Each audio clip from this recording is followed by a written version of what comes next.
I'm Fredrik Leilani, and I'm the filmmaker. And I'm Leilani Farha, and I'm the advocate.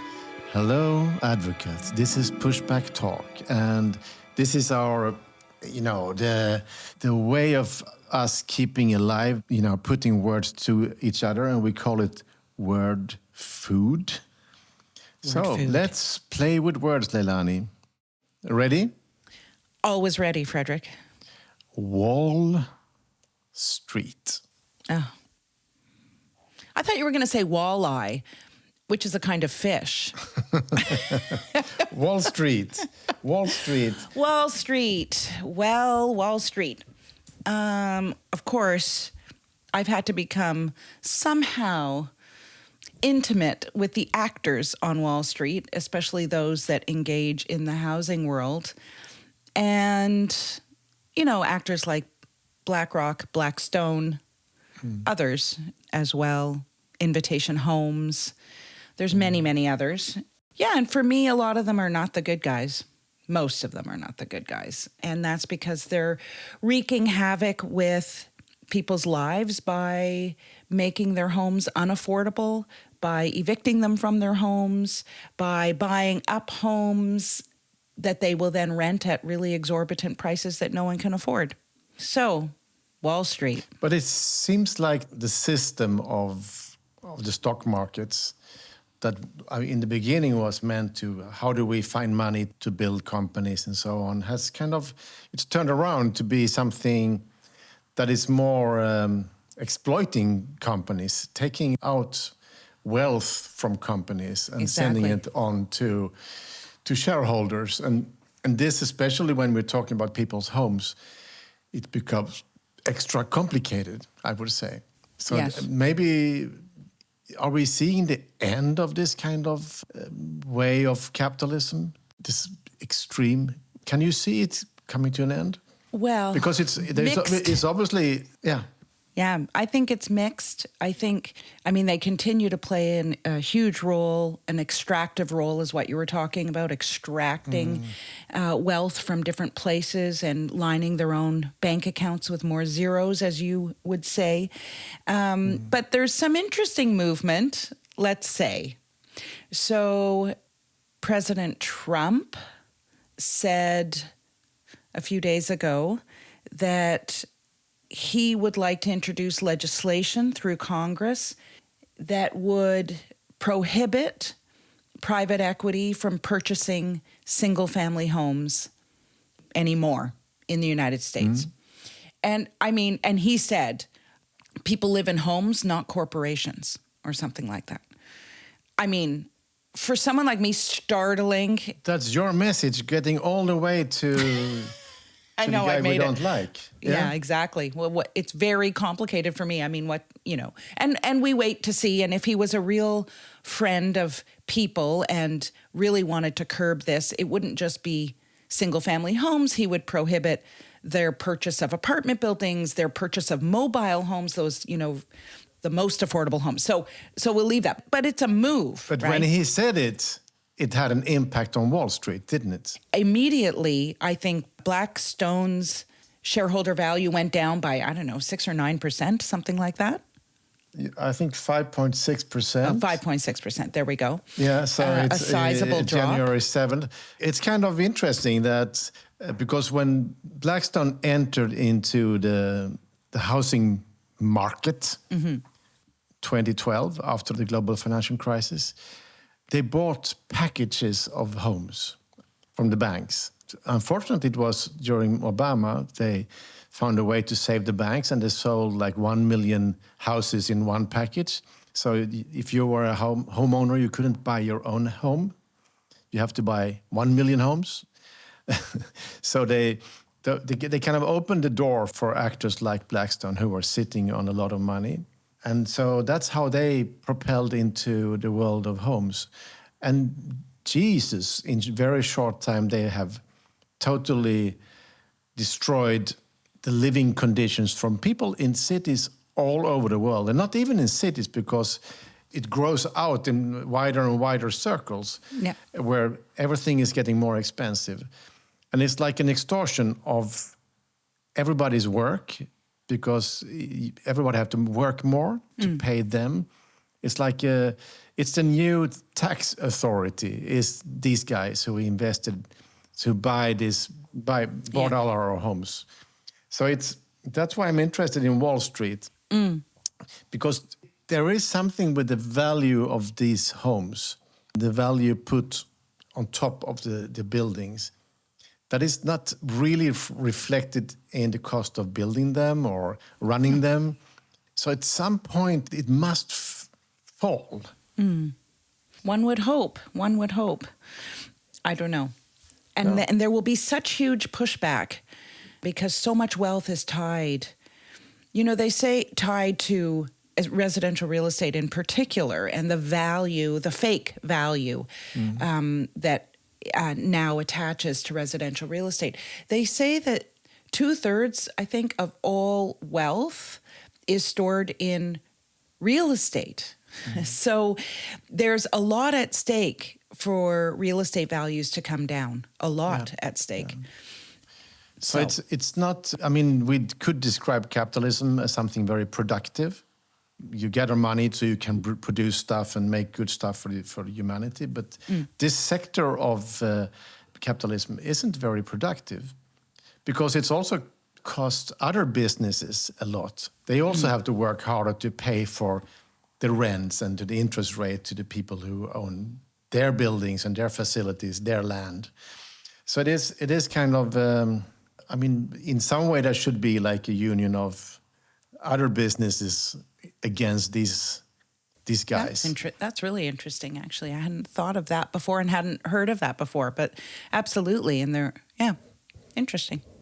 I wonder how you think the movement against billionaires attaches or doesn't attach to Wall Street. So I heard this morning that someone in California is proposing a billionaire's tax, and it would be a one-time tax, 5% of billionaires' assets, I guess. And of course, there's major pushback from the governor of California, Newsom, saying, I think this is so interesting. He said, it's going to squelch or, dampen entrepreneurial enterprise, and it will drive people from California. Then they had a billionaire come on, I forget his name, I forget which company, and he was like, this isn't even on my radar. Like, I don't care. I chose to put my business in Silicon Valley, and if I'm asked to pay a tax, I'll pay the tax. So I thought it was interesting. So there you have billionaire creeping toward at least showing some understanding of value of taxation, that kind of thing. But then you have the governor saying, I don't want to actually tax these guys. No, because he needs to fund his campaigns and he needs that money. They are all trapped in this hellhole, But I think it's interesting. I mean, the wealth tax, it's something that the whole world is talking about. We talked about it for quite many years now, but you can see it's really popping up. I think Scotland is about to have some kind of wealth tax coming up now. It's a big thing in Spain and it's a big thing in France. I mean, it's talked about everywhere. And in the US, you have something called the patriotic millionaires who also propose, and that's Abigail Disney, who is then also proposing, yes, we want to pay tax. Please tax us more than you taxed the bus drivers. I think that's kind of cool. And I think that language is breaking through. And you see now with Mamdani, that's what he says every day, So there is some hope. But how will Wall Street handle this? Because they are so much they need the growth. And the growth they have right now is guns and ships, It's like it's war. War is the only thing that makes the stock market roll right now. And we don't want more wars, We want them to. We don't want them to make that kind of money. It's crazy. No. All right. So, my friend, that was Wall Street. Are you ready for a word from my side? Okay. How about safety? Safety. I know when we talked about when we made Push, safety was also safe home. a place where you could lock the door and breathe. So that's kind of one basic safety we all need. And then, of course, we need safety on our streets. If you're a bicyclist, you want safe and protected bike lanes. You want people to be able to walk in a city without getting killed by some aggressive car driver. And we want the world to be safe. And of course, the world isn't safe. When we start to fight crime, we also sometimes makes the world even less safe. So it's kind of complicated. What do you think about? Well, I mean, maybe I should have given the word insecurity, because in fact, why I gave you the word safety was because I've just read a book by a woman named Astra Taylor, and it's called The Age of Insecurity. It's an excellent book. I recommend people to read it. And it's really interesting. I mean, she talks about the various ways in which people feel insecure. Of course, housing is one of them, but she talks about other things as well, the rise of populism, for example, and how that makes people feel insecure. What I found a big takeaway, and I was surprised that I hadn't thought of it myself, but anyway, that's why we read books, to learn from other people and their wisdom. She said that insecurity or a lack of safety is part of the neoliberal model. It's intentional. And I mean, it goes to our conversation about what drives Wall Street and how war drives Wall Street and big wealth and big capital accumulation. And it's not different to say, well, all of this creation of lack of safety actually benefits a whole sector of people, including the billionaires and Wall Street. So that's what I was thinking about, how awful it is to have the recognition that we live in a world where those in positions of power are purposefully making us feel insecure and unsafe. I mean, there's a lot to reckon with in this world right now, right? The idea that I just said, that we live in a world structured to make us feel insecure.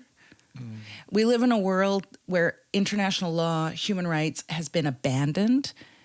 Also, that makes us feel insecure. I don't know. There's a lot right now. Then where do we find safety?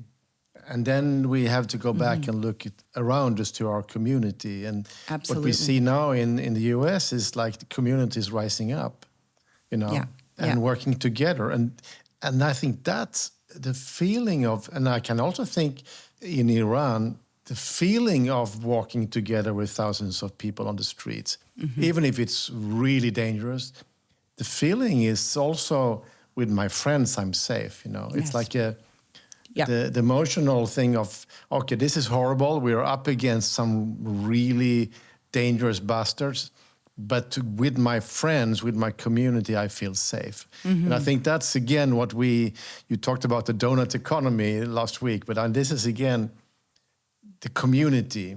It's a good starting point to create safety. I think that's right. I think also about what happened recently in Minneapolis with ICE going into this neighborhood. I don't know if you saw the images, but it was just like could have been my neighborhood. I mean, except I live in Canada, but just regular homes. Well, they were actually quite nice homes. Looked to me like there was some affluence there. I don't know. And then this young woman, mother, partner, daughter, etc., was killed by ICE as she tried to drive away from where they were.